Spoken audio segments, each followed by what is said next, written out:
Hello friends, welcome back to my channel. So आज हम study करने वाले हैं difference between dissolution of partnership and dissolution of firm. So start करते हैं आज का टॉपिक।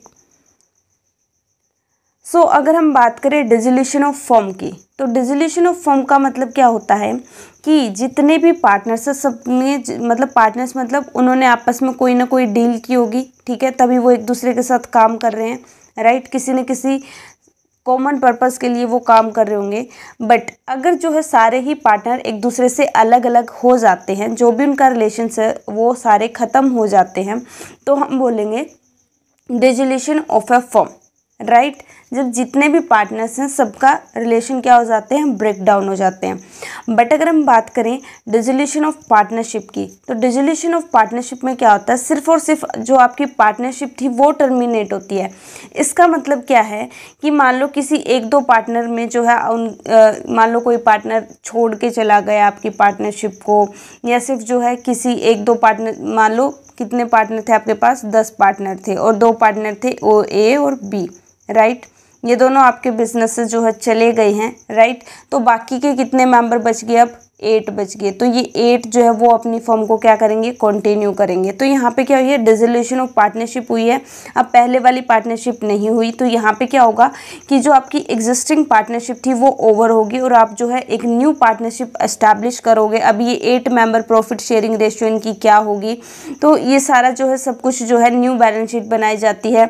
सारे जो आपके अकाउंट्स वगैरह दोबारा से प्रिपेयर करे जाते हैं, देखा जाता है कि भाई इनको कितना शेयर मिलेगा, इनको वो शेयर दिया जाता है, किसको सेक्रीफाइस हो रहा है, कि कौन गेन कर रहा है इनके जाने से, वो सारी चीज़ें देखी जाएंगी। तो वहाँ पे क्या होगा, डिसोल्यूशन ऑफ पार्टनरशिप होगा। यहाँ पे आपका जो काम है वो कंटिन्यू चलता है, आपकी पार्टनरशिप ख़त्म नहीं होती, पार्टनरशिप आपकी कंटिन्यू चलती है।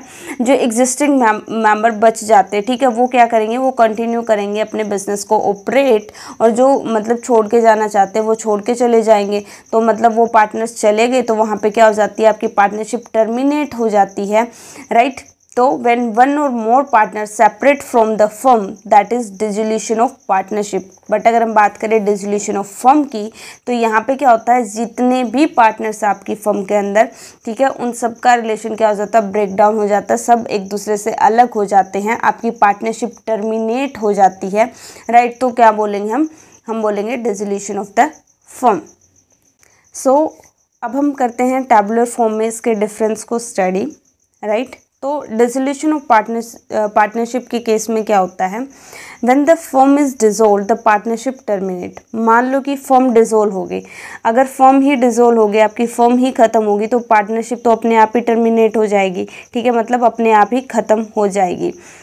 अगर हम बात करें डिसोल्यूशन ऑफ फर्म की, it is not essential for the firm to be dissolve on the termination of partnership. अगर आपकी पार्टनरशिप खत्म होती है, उसमें कोई भी चेंज आता है, आपकी न्यू पार्टनरशिप एस्टैब्लिश की जाती है, क्या पता आपकी जो एग्जिस्टिंग पार्टनरशिप थी उसको ख़त्म करके न्यू पार्टनरशिप एस्टैब्लिश की जाए, एक दो बंदा छोड़ के चला जाए, सिर्फ अब जो है 2 पार्टनर रह गए, वो आपस में जो अपने बिजनेस को कंटिन्यू कर रहे हैं।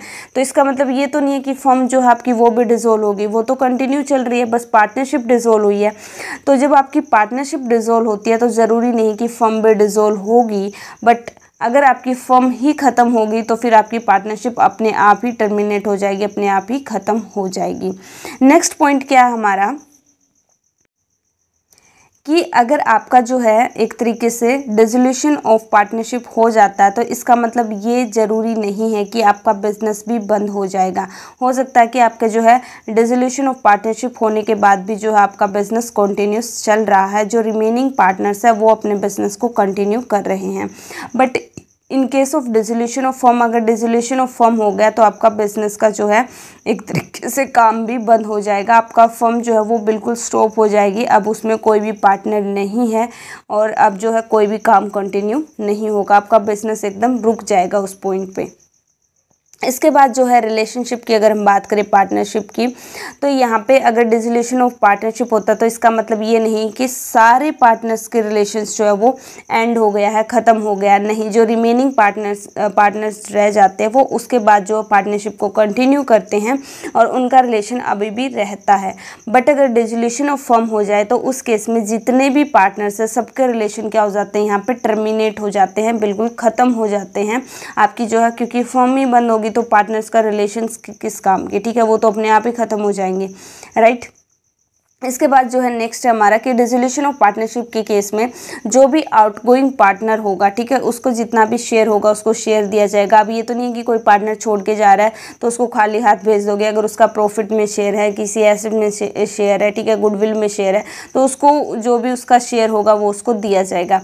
बट जब हमारी होती है डिसोल्यूशन ऑफ फर्म, उस केस में जो है जितने भी एसेट होते हैं आपकी फर्म के, सारे एसेट क्या करे जाते हैं, जितने भी आपके पार्टनर्स हैं उनके बीच में डिस्ट्रीब्यूट करे जाते हैं। जो भी उनकी रेशियो होती है according to partnership deed, right, जो भी उनका एग्रीमेंट हुआ था उसके अकॉर्डिंग सारे पार्टनर्स के बीच में जो है वो क्या करी जाती है, डिवाइड की जाती है। और यहाँ पे सिर्फ किसको दी जाती है, आउटगोइंग पार्टनर को दी जाती है।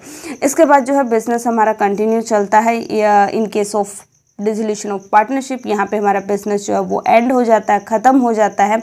उसके बाद जो है आपके इकोनॉमिक रिलेशनशिप जो होते हैं वो एक तरीके से मतलब किस रेशियो में आप डिवाइड कर रहे हो, आपको कितना प्रॉफिट मिलेगा, कितना शेयर मिलेगा, वो in case of dissolution of partnership continuous रहेंगे। बट अब जो है वो फॉर्म चेंज हो जाएगी, क्योंकि अगर पार्टनर चले गए तो अब क्या होगा, प्रॉफिट शेयरिंग रेशियो वगैरह चेंज होएगी, ठीक है, तो वो चेंज हो सकती है यहाँ पे। But in case of dissolution of firm, अब जब फर्म ही ख़त्म होगी तो प्रॉफिट कहाँ से मिलेंगे, किसको, मतलब हम क्या चीज़ शेयर करेंगे, तो यहाँ पे तो सब कुछ ही एंड हो जाता है। इसके बाद अगर हम अकाउंट की बात करें, जब भी आपकी जो है डिसोल्यूशन ऑफ पार्टनरशिप होती है तो वहाँ पे हम ओपन करते हैं रीवैल्यूएशन अकाउंट, आपका क्रिएट किया जाता है। बट अगर हम बात करें जब आपकी होगी डिसोल्यूशन ऑफ फर्म होती है, यानी जब फर्म बंद करते हैं तो वहाँ पे हम रियलाइजेशन अकाउंट जो है वो प्रिपेयर करते हैं, राइट। इसके बाद हम बात करते हैं बुक्स ऑफ अकाउंट्स की। बुक्स ऑफ अकाउंट्स जो है आपकी जैसे कि बैलेंस शीट बनानी है, प्रॉफिट एंड लॉस अकाउंट बनाना, कोई भी स्टेटमेंट बनानी है, जर्नल लेजर, ये सब कुछ, तो बुक्स ऑफ अकाउंट्स आपकी जो है कंटिन्यूस चलती हैं। जो भी आप रिकॉर्ड कर रहे थे कुछ भी, वो आप जो है कंटिन्यू चलता रहेगा in case of dissolution of partnership, क्योंकि पार्टनर्स गए हैं, जो बाकी के एग्जिस्टिंग पार्टनर्स है, वो जो रिमेनिंग पार्टनर है वो तो अभी भी अपना काम कंटिन्यू कर रहे हैं, तो उसकी तो बुक्स ऑफ अकाउंट्स प्रिपेयर की जाएंगी। But in case of dissolution of firm, आपकी जो है फर्म ख़त्म हो गई है तो बुक्स ऑफ अकाउंट्स भी क्लोज कर दी जाएंगी। जो भी एसेट होंगे वो सारे जो है पार्टनर्स के अंदर डिस्ट्रीब्यूट कर दिए जाएंगे और बुक्स ऑफ अकाउंट्स आपकी क्लोज कर दी जाएंगी।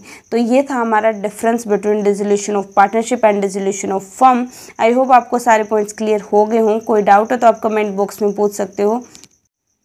सो guys, thank you so much for watching this video. Please like, share and subscribe. Bye bye, take care, have a good day.